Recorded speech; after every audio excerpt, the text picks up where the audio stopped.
नमस्कार, बहुत बहुत स्वागत है आप सभी का पंचायती राज न्यूज में और मैं हूं आपके साथ रीना। चलिए रुक करते हैं खबरों की ओर। बालाघाट की राजनीति में बखेड़ा। आज हम बात करेंगे बालाघाट विधानसभा की राजनीति की। बालाघाट की राजनीति में अनुभव मुंजारे के चुनाव जीतने के बाद विधानसभा की जनता एक नया ही अनुभव कर रही है। आपको बता दें, पिछले 15 वर्षों से बालाघाट की राजनीति भाजपा के कद्दावर नेता गौरीशंकर बिसेन के आसपास घूमती थी। भाव के चहेते लोग उनकी जी हुजूरी में पूरा दिन पास कर लेते थे। भाव भी अपने आप को बड़े बाहुबली नेता मानने लगे थे। माने भी क्यों ना, उनके पवार समाज के भोले भाले लोग उन्हें अपना सर्वमान्य नेता मानते थे। लेकिन इसी सर्वमान्य नेता ने जब लाल बर्रा में लोगों की दुकान तोड़ दिया, अधिकारियों को अनाप शनाप गाली देना, पत्रकारों को फटकार लगाना, तब लोगों को समझ आया अब बहुत हो गई। उसके बाद घमंड का अंत हुआ और एक नए सूरज की रोशनी दिखाई। अनुभव मुंजारे ने भारी मतों से जीत दर्ज की। आपको बता दें, अनुभव मुंजारे महिलाओं के बीच में काफी लोकप्रिय नेता मानी जाती हैं। अनुभव का अनुभव और अनुशासन उनको जनता के बीच में काफी लोकप्रिय बनाता है। बालाघाट विधानसभा में देखने में आ रहा है कि वर्तमान विधायक को जिले के कार्यक्रम में तवज्जो नहीं दी जा रही है, जिससे जिले की विधायक अनुभव मुंजारे काफी नाराज नजर आ रही हैं। आपको बता दें कि अभी भी जिले के अधिकारी पुराने नेता की चाटुकारिता से उभरे नहीं हैं, जिस कारण वर्तमान विधायक अनुभव मुंजारे के साथ ऐसा किया जा रहा है। इसी मामले में आज प्रेस वार्ता में अनुभव मुंजारे और सभी कांग्रेसी नेताओं ने विरोध दर्ज किया है। अधिकारियों को ये समझना चाहिए कि अनुभव मुंजारे जनता के समर्थन से जीत कर आई हैं। सरकारें आती जाती रहती हैं, लेकिन प्रतिनिधियों का सम्मान बहुत जरूरी है। 2028 में यदि कांग्रेस की सरकार बनी तो यही अनुभव मुंजारे मंत्री बनेंगी, तब वो भी अपना रुतबा दिखाएंगी। समय बहुत बलवान है, सभी का सम्मान किया जाना चाहिए, जिससे बालाघाट जिले का गौरव बना रहे। कॉलेज बनाया गया, प्रधानमंत्री एक्सीलेंस कॉलेज इनको मिला है दर्जा। उस दिन भी ऐसे ही हुआ। मैं कार्यक्रम की अध्यक्ष हूँ, कार्यक्रम की मुख्य अतिथि सांसद महोदय हैं, लेकिन मेरे पहुँचे बगैर ही एक्सीलेंस कॉलेज का फीता कट गया, उद्घाटन हो गया, वाचनालय का उद्घाटन हो गया। जब मैं पहुँची तो ये मंची कार्यक्रम इन लोग शुरू करने वाले थे। उस दिन भी मैं एक तरह से अपमान का घूंट पी कर खामोश रही कि ठीक है, शासकीय कार्यक्रम में मैं खामोश रहूँ। तीसरी बार मेरे साथ हुआ अभी 15 अगस्त को। 15 अगस्त, मैं तो नाम सहित बोलूँगी, 15 अगस्त को जब मैं यहाँ शासकीय कार्यक्रम में जब मैं पहुँची तो मेरी नाम पट्टिका थी, जहाँ मेरी चेयर थी, उस मेरे सोफे में हमारे पूर्व विधायक, पूर्व मंत्री श्री गौरीशंकर बिसेन जी बैठे थे और उनके जस्ट बाजू में उनकी धर्मपत्नी श्रीमती रेखा बिसेन जी बैठी थी। तब भी मुझे ऐसा लगा कि इनको तो खैर समझदारी नहीं है, लेकिन मुझे समझदारी का परिचय देना चाहिए, इसलिए फिर मैं उस दिन भी साइड चेयर में बैठ गई। जबकि प्रोटोकॉल क्या कहता है, चीफ गेस्ट के बाजू में सांसद और सांसद के बाजू में बैठेंगे विधायक, क्षेत्रीय विधायक कोई भी हो। उस दिन भी ऐसा हुआ। फिर ये चौथी बार मेरे साथ उस दिन जब हमारे उत्कृष्ट विद्यालय में घटना घटित हुई, तो फिर मैं अपने आप को नहीं रोक पाई और मुझे बहुत ज़्यादा नाराज़गी इस बात की आई कि ये लगातार हमारे ऊपर हावी होने की कोशिश कर रहे हैं। और लोकतंत्र में अगर वो चुन के आए तो हम भी चुन के आए, और हमारे क्षेत्र की जनता का अगर अपमान होगा तो ये हमारे लिए बहुत दुख की बात होगी। ये बर्दाश्त नहीं किया जाएगा, किसी कीमत पर हम बर्दाश्त नहीं करेंगे, जैसा कि मैंने उस दिन कहा। और मैं आपको ये भी बताना चाहूँगी कि ये हमारे द्वारा लाए हुए कार्यों का श्रेय ये लोग ले रहे हैं। अभी आपने देखा लाल बर्रा में 50 बिस्तरों का अस्पताल, सामुदायिक स्वास्थ्य केंद्र बन रहा है, उन्नयन हुआ है, यानी 30 बिस्तरों का अस्पताल का उन्नयन हुआ है, 50 बिस्तरों का अस्पताल बन रहा है। उसी तरह 5 उप स्वास्थ्य केंद्र, उसकी भी शासन से स्वीकृति मिली। हमने याचिका लगाई, हमने प्रयास किया और उसका परिणाम है मैं मध्य प्रदेश शासन का, आदरणीय मुख्यमंत्री जी का धन्यवाद दूंगी। लेकिन हमारा प्रयास है, इसमें श्रेय लेने की कोई बात नहीं। लेकिन उस समय भी यहाँ हमारी जो सांसद है श्रीमती भारती पारदी, उन्होंने बगैर मेरे जानकारी के, क्षेत्रीय विधायक से हमको पूछना चाहिए, जानकारी लेना चाहिए, बगैर मेरी जानकारी के, सूचना के, जब मैं उज्जैन और इंदौर प्रवास पर थी, माननीय मुख्यमंत्री जी के पिताजी का देहांत हुआ था, मैं शोक प्रकट करने उज्जैन गई थी और वहाँ से हमारा सामाजिक सम्मेलन उज्जैन में इंदौर में था, मैं वहाँ थी। अचानक मुझे मेरे ये बता रहे हैं कि मैडम कल हमारे यहाँ उप स्वास्थ्य केंद्र का भूमि पूजन है और उसमें मुख्य अतिथि सांसद महोदय हैं, आपको विशेष अतिथि बनाया गया है और कार्यक्रम की अध्यक्षता श्रीमान गौरीशंकर बिसेन जी कर रहे हैं। मैं आश्चर्य में पड़ गई। मैं 750 किलोमीटर दूर इंदौर में बैठी हूँ और मेरे क्षेत्र में कल कार्यक्रम हो रहा है और प्रोटोकॉल का कहीं पालन नहीं किया जा रहा है। तो मैंने फिर संबंधित अधिकारियों से जब फ़ोन पे चर्चा की तो अधिकारियों ने स्पष्ट कह दिया कि मैडम हम मजबूर हैं, हमको सांसद महोदय की तरफ से आदेश हुआ है कि कार्यक्रम करना है। तो मेरा ये कहना है कि सांसद श्रीमती भारती पारदी जी को भी अपने पद की गरिमा का ध्यान रखना चाहिए और हर काम में वो दखल दें, यह हम बर्दाश्त नहीं करेंगे किसी कीमत पे। और ठीक है, लोकसभा क्षेत्र की चुनी हुई सांसद हैं, चुनी हुई जनप्रतिनिधि हैं, हम उनके पद का, उनकी प्रतिष्ठा का पूरा सम्मान रखते हैं, लेकिन बिना वजह वो हमारे कामों में अगर दखल देंगी और हमको दरकिनार किया जाएगा। मैं आपसे सवाल करना चाहती हूँ कि प्रोटोकॉल क्या कहता है। क्षेत्र का विधायक कार्यक्रम की अध्यक्षता करेगा, मुख्य अतिथि के रूप में अगर माननीय मंत्री जी आते हैं, मुख्यमंत्री जी आते हैं, सांसद महोदय रहते हैं तो वो मुख्य अतिथि बन जाएंगे, बिल्कुल स्वाभाविक चीज़ है, लेकिन अध्यक्षता विधायक करेगा। तो वहाँ मैंने ये सवाल खड़ा किया कि गौरीशंकर बिसेन जी भी कौन से संवैधानिक पद पे हैं जो कार्यक्रम की अध्यक्षता कर रहे हैं और आप मुझे विशेष अतिथि की श्रेणी में एक कोने में डाल रहे हो। तो इस तरह से मेरे क्षेत्र में बिना वजह, क्योंकि जिला मुख्यालय की सीट पे इनको बहुत जम के करारा तमाचा पड़ा है भारतीय जनता पार्टी को, तो ये अपनी हार को पचा नहीं पा रहे, सहन नहीं कर पा रहे हैं। तो ये हारने के बाद भी, इतनी शर्मनाक हार के बावजूद भी बिना वजह मेरे क्षेत्र में दखल दे रहे हैं भाजपा के लोग। गौरीशंकर बिसेन जी का पर्दे के पीछे से पूरा इशारा चल रहा है, स्पष्ट नजर आ रहा है और ये कामों में व्यवधान पैदा कर रहे हैं। जो काम हम ला रहे हैं, मेहनत कर रहे हैं, विधानसभा में सवाल लगा रहे हैं, उन कामों को अपना श्रेय लेके पत्थर में अपना नाम लगाने के लिए इस होड़ में लगे हुए हैं। तो मैं इस चीज़ को बिल्कुल बर्दाश्त करूंगी नहीं। मैंने पहले भी कहा है, फिर कह रही हूँ और मैं इसकी शिकायत हमारे माननीय अध्यक्ष जी और हमारे माननीय विधायक गणों से हमारी सलाह हुई है, हम इसकी शिकायत माननीय मुख्यमंत्री जी से करेंगे, प्रभारी मंत्री जी से करेंगे और जो विधानसभा की जो विशेष अधिकार हनन की जो समिति है उससे भी हम वहाँ तक भी हमारी ये बात जाएगी। और एक बात मैं और कहना चाहूँगी कि जिला प्रशासन जो है वो भाजपा के इशारे पे काम कर रहा है। उस दिन जैसा कि आपने सवाल किया, बहुत ही दुखद बात है कि जिला प्रशासन का वो कार्यक्रम था और जिला प्रशासन की तरफ से ही उनको बुलाया गया था, जैसा कि अभी आपको दिखाया गया ये, और उसके बावजूद वहाँ जिला कलेक्टर और जिला पंचायत के सीओ खुद मौजूद थे।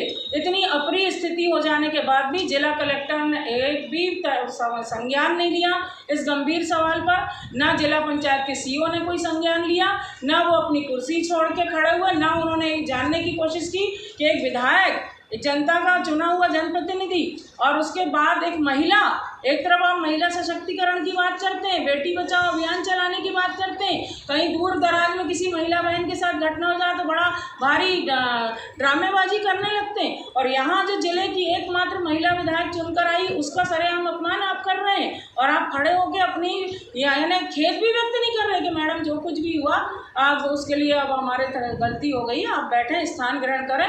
ना कलेक्टर के मुँह से ये निकला, न जिला पंचायत के सीओ के मुंह से निकला। तो ये बहुत शर्मनाक बात है और ये मैं बताना चाहूँगी कि जितने शासकीय कार्यक्रम बनते हैं ये भारतीय जनता पार्टी के कार्यालय में बैठ के बनते हैं। वहीं तय होता है, अधिकारियों पर ज़बरदस्ती बेजा दबाव डाला जाता है कि इस तरह के पत्थर आपको तैयार कराना है, इस तरह का आपको कार्ड छपवाना है और ये कार्यक्रम हमारे हिसाब से चलेगा। विधायक कहीं भी रहे, किसी भी डेट में, कहीं भी बाहर है, उनको उससे कोई लेना देना नहीं है। तो ये कैसे चलेगा? ये किस तरह से काम करेंगे ये लोग? तो ये दबाव की राजनीति हमने कभी नहीं की है। बड़ा लोकतांत्रिक देश है, हम गर्व के साथ कहते हैं कि हमारे देश में जनता का शासन है, जनता के द्वारा, जनता के लिए, जनता की सरकार।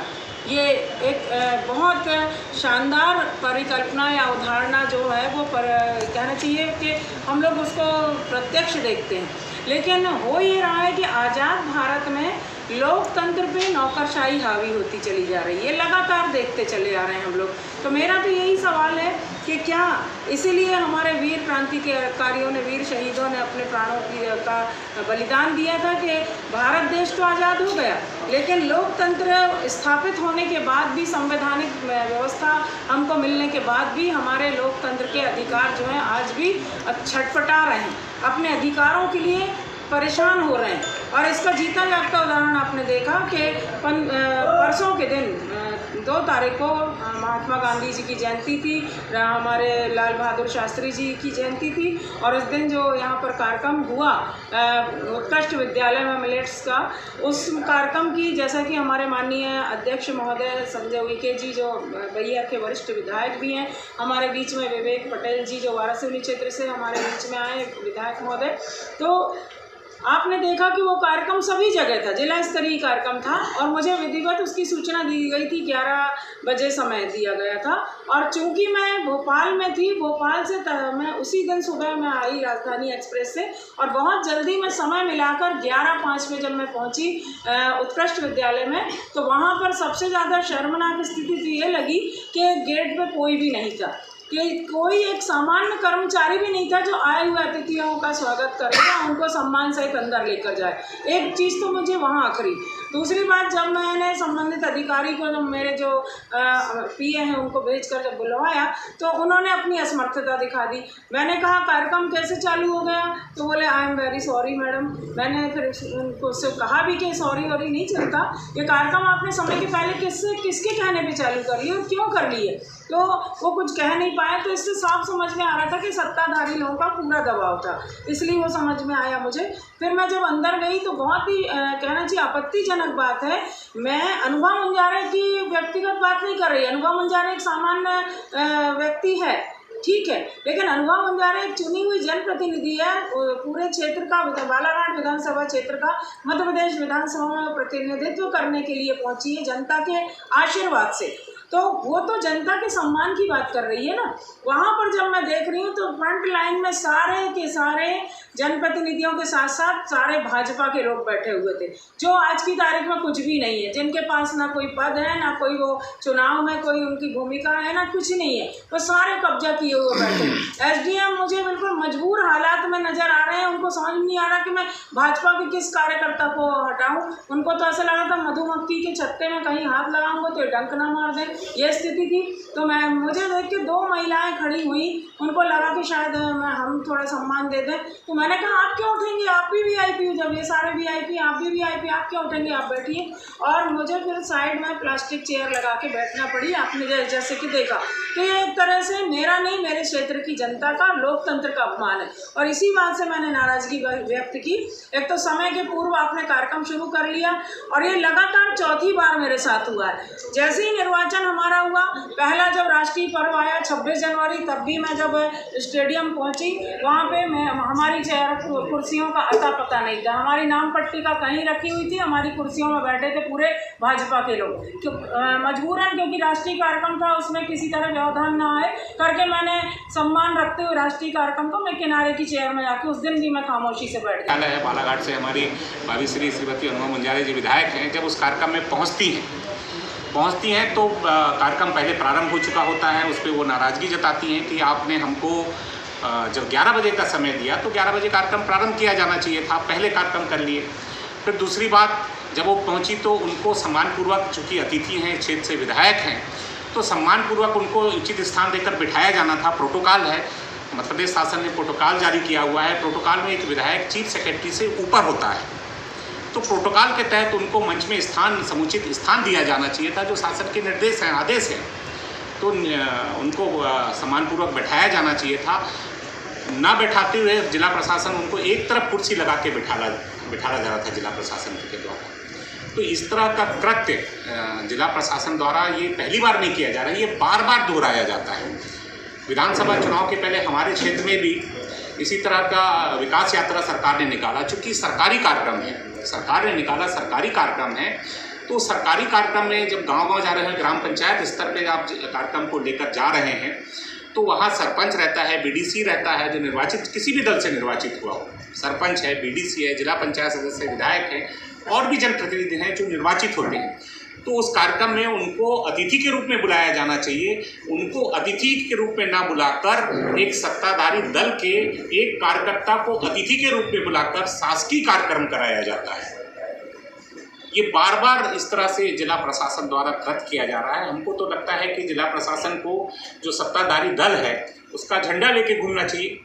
जिस तरह का कृत्य आज बार बार जिला प्रशासन द्वारा किया जाता है, और हम लोग तो यहाँ से 4 कांग्रेस के विधायक हैं, मुझे ऐसा लगता है कि कहीं ना कहीं सत्ताधारी दल के दबाव में आकर जिला प्रशासन द्वारा इस तरह का रद्द किया जाता है। आप निमंत्रण पत्र देते हैं तो निमंत्रण पत्र में बाकायदा आपको कार्यक्रम है तो अतिथि मुख्य अतिथि बनाया जाना चाहिए, लेकिन ऐसा नहीं किया जाता है। एक नॉर्मल सूचना दी जाती है, आम आदमी की तरह एक सूचना दी जाती है कि आप इस कार्यक्रम में आइए। तो ये हम लोगों का विषय, ये बड़ी हमारे लिए घोर आपत्ति है। और जिस तरह की घटना उस दिन हुई, जिस तरह से हमारी विधायिका के साथ जिस तरह से व्यवहार किया गया, ये उनका अपना अपमान नहीं है। जिस जनता ने, बालाघाट की जनता ने, 2 लाख जनता ने इनको जो का प्रतिनिधित्व करती हैं, 2 लाख जनता का उन्होंने अपमान किया है।